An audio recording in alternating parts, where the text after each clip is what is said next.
धन्यवाद करते हैं। फिर से प्रभु एक मौका दिया है कि हम आप लोग की संगति में उपस्थिति में आने पाए हैं और हर लोग जितने लोग हमारे साथ इस समय जुड़े हैं सबको प्रभु बहुत तरह से आशीष दे। और आज हम लोग सचमुच में प्रभु ने एक अद्भुत वचन दिया है, जो वचन को हम लोग देखते हैं कि क्या हम निराशा के बावजूद भी खुश रह सकते हैं। जी हाँ, एक बहुत बड़ा हमारे सामने एक सवाल है इन दिनों कि क्या निराशा के बावजूद आप या हम खुश रह सकते हैं। जी हाँ, ये वचन हमें बताता है कि हम खुश रह सकते हैं। ऐसा निराशा शायद ही कोई होगा जिन्हें निराशा का सामना करना नहीं पड़ा है। हर कोई कभी न कभी ऐसी परिस्थिति में वो निराशा का सामना करते हैं। हम देखते हैं कि यहोवा परमेश्वर ने जब मिस्र की गुलामी से जब इस्राएलियों को आज़ाद कराया था तो उन्हें दिल खोलकर आशीष दी और उन्होंने इसका क्या बदला दिया प्रभु को। बाइबल हमें बताती है कि वे बार बार परमेश्वर को विरोध में चलते गए। उनको बार बार वो परमेश्वर की एक परीक्षा लिया करते थे और वो इस्राएल का पवित्र परमेश्वर को हमेशा उन्होंने दुखी किया।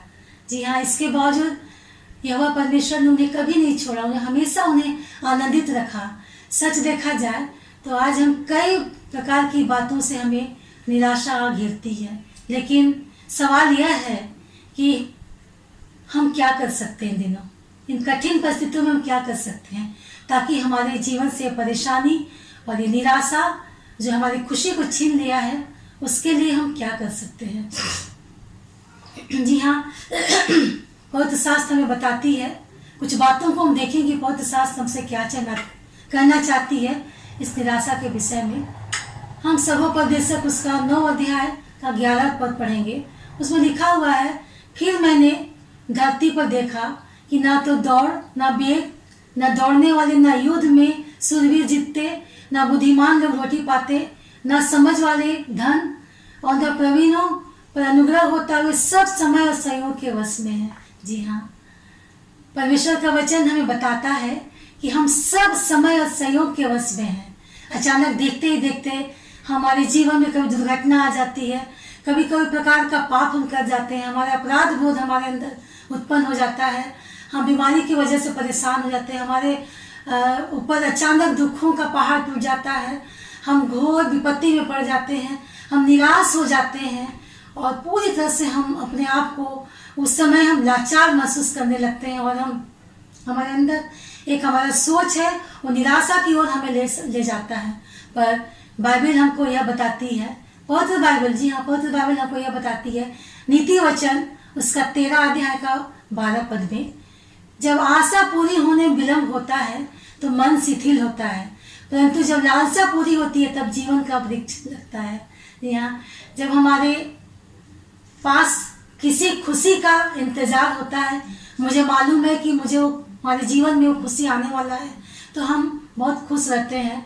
एक तरह से देखा जाए तो हमारा जो पैर है वो जमीन पर नहीं पड़ता है, लेकिन जब आशा टूट जाती है तो निराशा के काले बादल हमें आ घेरते हैं और निराशा के कारण हमें बहुत सारी परेशानियों का सामना करना पड़ता है।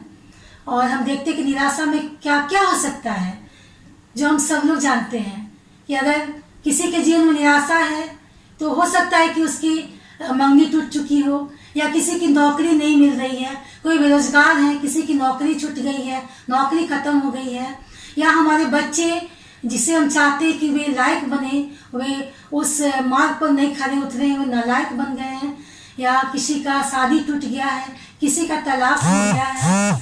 बहुत सारे कारण हो सकती है, बहुत सारा कारण है जो हमें निराशा की ओर हमें ले जाती है। तो अगर हम आज अच्छी बातों को सोचे तो हमारे जीवन में वो निराशा हमारे जीवन से दूर हो जाएगा। परमेश्वर हमें बताता है कि यहोवा परमेश्वर ने जब हमें स्त्री और पुरुष को सब कुछ दिया, हम इंसानों को सब कुछ दिया, लेकिन फिर भी वे परमेश्वर के विरुद्ध चले गए। जी हाँ, वे परमेश्वर के विरुद्ध चले गए।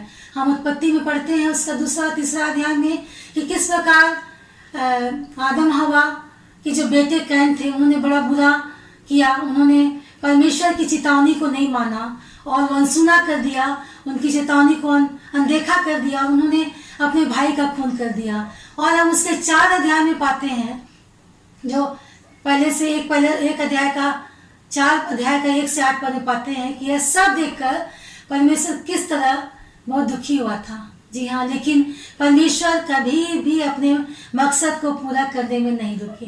जी हाँ, परमेश्वर कभी भी हमें नहीं छोड़े न त्यागे। परमेश्वर हमेशा चाहते हैं कि पूरी धरती आबाद हो, उनके संपन्नता से, उनके खुशी से ये धरती भरने पाए, उनके आशीष से ये धरती भरने पाए।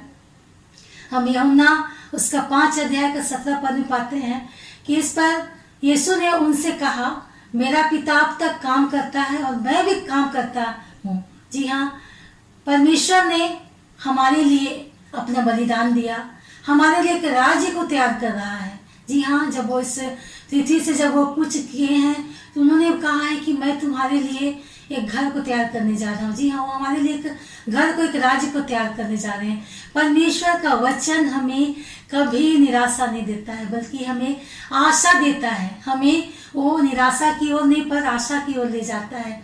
हम फिलिपी 4 अध्याय 8 पद अगर हम पाते, उसमें पाते हैं, लिखा हुआ है, हे भाइयों, जो जो बातें सत्य है और जो जो बातें आदरणीय है और जो जो बातें उचित है और जो जो बातें पवित्र है और जो जो बातें सुहानी है और जो जो बातें मन भावनी है, अर्थात जो भी सद्गुण और प्रशंसा की बातें हैं, उन पर ध्यान लगाया करो। जी हाँ, परमेश्वर का वचन हमें निराशा से आशा की ओर ले जा रहा है। स्पष्ट रूप से वचन हमें बता रहा है कि हमारे जीवन के लिए, हमारे लिए जो बातें उचित है, जो बातें पवित्र है, जो आदरणीय है, जो बातें सुहानी है, मन भावनी है, जी हाँ, जो बातें हमारे लिए हमारे लिए प्रशंसा का कारण है, उन बातों की ओर ध्यान लगाएं, ना कि हम निराशा की ओर।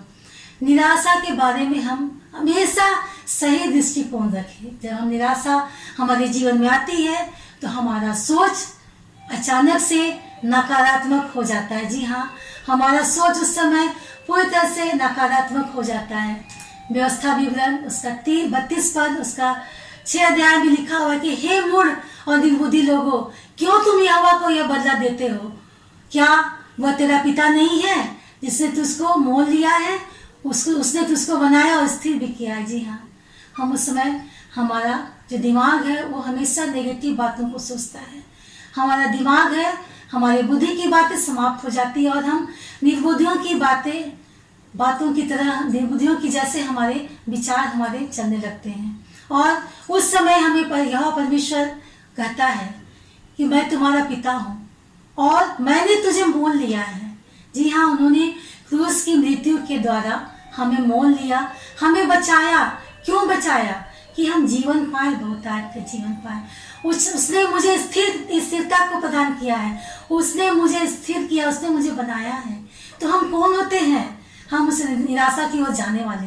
जी हाँ, परमेश्वर के वचन में हमें सदा आशा को प्राप्त होती है। हम दूसरा इतिहास उसका 19 अध्याय के हम 2 और 3 पद को पढ़ते हैं तो उसमें मिलता है, हम देखते हैं कि यहोशापात जो रहता है वो कैसे गलती करता है, पर यहोवा परमेश्वर उन्हें कभी छोड़ता नहीं है, उसे कभी त्यागता नहीं है। पर उसकी उस गलती के कारण भी परमेश्वर हमेशा उसका दोस्त बनता है, उसका मित्र बनता है और उस समय वो उसे परेशानी में नहीं डालता। उसी प्रकार आज अगर हमारे जीवन में अगर हमारे मित्र या हमारे पड़ोसी या हमारे कोई परिचित या जिन्हें हम नहीं जानते हैं, अगर हमें किन्हीं कारणों से अगर वे हमें दुख देते हैं, वे गलती करते हैं या परेशानियों में रहते हैं या हमें परेशानी में डालते हैं, तो हमें उनके लिए किसी भी प्रकार की गलत भावना को नहीं लाना चाहिए। हमें उन पर गुस्सा नहीं होना चाहिए और हमें उनसे दोस्ती नहीं छोड़ना चाहिए, हमें उससे संगति करना नहीं छोड़ना चाहिए। पर अगर इस समय सच तो यह है कि अगर हमारे दोस्त अगर निराश हमें करते हैं तो उसके अंदर जो अच्छे गुण है वो कभी समाप्त नहीं होते हैं। जी हाँ, जल्दी नहीं है कि अगर दोस्त हमें तकलीफ दिया, दुख दिया है या मेरे अनुसार वो नहीं चलने पाए हैं तो ये कारण नहीं है कि उसके अंदर जो गुण है जिसकी वजह से मैंने उनसे दोस्ती किया था वो समाप्त हो गए। जी हाँ, इस समय मुझे उन गुणों को याद करना चाहिए। हमें उसके प्रति एक अच्छी भावना को, एक अच्छी दृष्टि को रखना चाहिए। हम कुलुस्सियों की पत्री उसका 3 अध्याय का 13 पद में पाते, उसमें लिखा हुआ है, यदि किसी को किसी पर दोष लगाने का कोई कारण हो तो एक दूसरे को सह लो और एक दूसरे के अपराध को क्षमा करो। जैसे प्रभु ने तुम्हारे अपराध को क्षमा किया वैसे तुम भी किया करो। आमीन। प्रभु यहाँ पर हमें बताता है कि हमें किसी को भी दोष लगाने का जरूरत नहीं है। जी हाँ, अगर कोई हमारे लिए कोई बातों को करता है, हमारे विरुद्ध कोई बातें बोलता है, जिस वजह से हम उस डिप्रेशन में जाने की वजह होता है, तो उन बातों को हमको सह लेना है। जी हाँ, और क्यों सहना है? हमें उस समय हम प्रभु के सद्भुत वचनों को याद करना है। जिस प्रकार प्रभु हमारे अपराधों को क्षमा किया, उसी प्रकार हम उस समय अपने उस प्रियों का, उन दोस्तों के उन बातों को, अपराधों को, पापों को जो हमारे सोच के खिलाफ उन्होंने किया था, उसको हमें क्षमा करने की आवश्यकता है। क्योंकि प्रभु ने हमें सिखाया है कि जिस प्रकार उसने हमारे अपराधों को क्षमा किया, हमें भी चाहिए कि हमें भी दूसरों के अपराध को क्षमा करना चाहिए। और जैसा प्रभु हमें सिखाता हमें वैसा ही करना चाहिए। हमारा स्वभाव प्रभु के समान होना चाहिए, ना कि संसारिक बातों के समान। और हमें हमेशा याद रखनी चाहिए कि जिंदगी में निराशा तो आएगी ही। जी हाँ, जिंदगी में निराशा हमेशा आएगी। जी हाँ, अभी भी आ सकती है हमारे पास निराशा। इस वक्त भी हमारे सामने वो निराशा रूपी शैतान हमेशा खड़ा रहता है, वो हमें निराशा करने के लिए, हमारे जीवन में दुख देने के लिए। पर उस समय हमें कोई भी गलत बातों को नहीं सोचना है। हम अपने जीवन को अनमोल समझे। हमें खुद जो निराशा होती है उसके लिए हम हमेशा सही कदम को उठाए, ना कि गलत कदम को उठाए। जी हाँ, निराशा हमें नकारात्मक सोच को उत्पन्न करने के लिए मजबूर करता है, लेकिन उस समय अगर हम प्रभु के वचन में दृढ़ होंगे तो हम पाएंगे कि प्रभु निरंतर अपने पवित्र वचन के द्वारा हमें जीवन में आशा को डालता है, हमारी निराशा को दूर करता है। और उस समय हमें चाहिए कि कोई गलत कदम ना उठाए। जैसे आजकल बहुत सी ऐसी बातें वायरल हो रही है कि लोग सुसाइड कर ले रहे हैं अपनी परेशानियों की वजह से, इस लॉकडाउन की वजह से जो जीवन में समस्याएं आ रही है, उनके बेरोजगारी की वजह से, उनके परिवार में परेशानियों की वजह से नकारात्मक सोचें उत्पन्न हो रही हैं और इस वजह से लोग बुरी बातों को सोचने के लिए मजबूर हो रहे हैं। लेकिन प्रभु हमें इन बातों से छुटकारा देने के लिए आया है। वो अपने वचन के द्वारा हमें हमारे निराशा भरे जीवन में आशा को देता है। जी हाँ, हम राजा दाऊद के बारे में सब लोग जानते हैं कि उन्होंने किस प्रकार उसके जीवन में निराशा आई थी। जी हाँ, जब अपने पुत्र की वजह से, और हम देखते हैं कि भजन संहिता उसका 32 अध्याय का 3 से 5 पद में पाते हैं कि जब मैं चुप रहा तब दिन रात कराते कराते मेरी हड्डियां पिघल गई, क्योंकि रात दिन मैं तेरी हाथ के नीचे दबा रहा और तरावट धूप की सी जुलाहट बनती गई। जब मैंने अपना पाप तुझ पर प्रकट किया तो यहोवा के सामने अपने अपराधों को मान लूंगा, तब तूने मेरे अंदर का पाप को क्षमा कर दिया। जी हाँ, ये प्रभु है, हमारा परमेश्वर है। हमें उनके पास आने की आवश्यकता है। इस समय जब निराशा में जाते हैं, हम प्रभु की ओर आए। हम किसी संसारिक बातों की ओर न जाकर प्रभु की बातों में आए। पहला यूहन्ना उसका 2 अध्याय का 1 और 2 पद में पाते, इसमें लिखा हो कि हे मेरे बालकों, मैं ये बातें तुम्हें इसलिए लिखता हूँ कि तुम पाप न करो, और यदि कोई पाप करे तो पिता के पास हमारा एक सहायक है, अर्थात धर्मी यीशु मसीह। वही हमारे सारे पापों का प्रायश्चित है, और केवल हमारे ही नहीं वरन सारे जगत के पापों का। जी हाँ, अगर हमें एहसास हो कि हमने परमेश्वर के विरुद्ध या किसी के विरुद्ध हमने पाप किया है, तो जी उस समय हमें अपने आप को उन बुरी सोचों में नहीं डालना, निराशा की ओर नहीं जाना है, पर हमें प्रभु से माफ़ी मांगने की आवश्यकता है। फिर अपने उन प्रियों से माफ़ी मांगने की आवश्यकता है जो मैंने उनके खिलाफ में किया है। यहाँ और अपने जीवन को बदलना चाहिए। हमें इस समय अपने जीवन को बदलने की आवश्यकता है। हमें अपने जीवन में एक प्रतिज्ञा को करना चाहिए। हमें परमेश्वर की आज्ञाओं के अनुसार चलना चाहिए। जी हाँ, निराशा के सामने हमें हमेशा अपने आप को दृढ़ और स्थिरता के साथ हमें स्थिर रहने की आवश्यकता है। निर्गमन 3 अध्याय उसका 14 पद को हम पढ़ते तो पाते हैं, परमेश्वर ने मूसा से कहा, मैं जो हूँ सो हूँ। जी हाँ, परमेश्वर ने कहा मैं जो हूँ सो हूँ। और इसलिए कहा इसराइलियों से कहना चाहते थे प्रभु, जिनका नाम मैं हूँ उसी ने मुझे तुम्हारे पास भेजा है। जी हाँ, ये मूसा से प्रभु परमेश्वर ने कहा कि मैं जो हूँ सो हूँ, और उसने कहा इस्राएलियों से कहना कि जिसका नाम मैं हूँ अर्थात मैं हूँ, अर्थात प्रभु यीशु मसीह यहोवा परमेश्वर, वो मुझे तुम्हारे पास भेजा है। जी हाँ, भविष्य में चाहे हम खुद को या दूसरे को निराश करें, मगर हम एक बात पर भरोसा रखें। जी हाँ, एक बात पर भरोसा रखें कि परमेश्वर, जी हाँ, जीवता परमेश्वर हमें कभी निराश नहीं करेगा। जी हाँ, परमेश्वर हमें कभी निराश नहीं करेगा। हम मत्ती रचित सुसमाचार इसका 6 अध्याय और इसका 10 पद में पढ़ते से पाते हैं कि तेरा राज आए, जैसी तेरी इच्छा स्वर्ग में पूरी होती है वैसे पृथ्वी पर भी हो। यहोवा परमेश्वर अपने वादों को पूरा करने के लिए, जी हाँ, जो चाहे बन सकता है, उसने हमसे वादा किया है और अपने राज्य के द्वारा उसकी इच्छा को स्वर्ग में पूरी होते हुए पाते हैं, वैसे ही पृथ्वी पर भी पूरी होने पाए।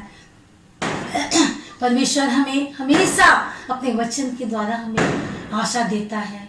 जी हाँ, पौलुस प्रेरित हमें बताता है 2 की पत्री उसका 8 अध्याय 38 और 39 पद में, क्योंकि मैं निश्चय जानता हूँ कि न मृत्यु, न जीवन, न प्रधानताएं, न वर्तमान, न भविष्य, न सामर्थ, न ऊंचाई, न गहराई और न कोई सृष्टि हमें परमेश्वर के प्रेम से, जी हाँ, हमारे प्रभु यीशु मसीह से अलग कर सकते हैं। जी हाँ, अगर हम आज निराशा की ओर हैं तो हम प्रभु से प्रेम करें। जी हाँ, अगर प्रभु के प्रेम को महसूस करेंगे तो ये सारी बातें, ये दुनिया की कोई भी चिंताएं, निराशाएं हमें प्रभु के प्रेम से अलग नहीं कर सकती है।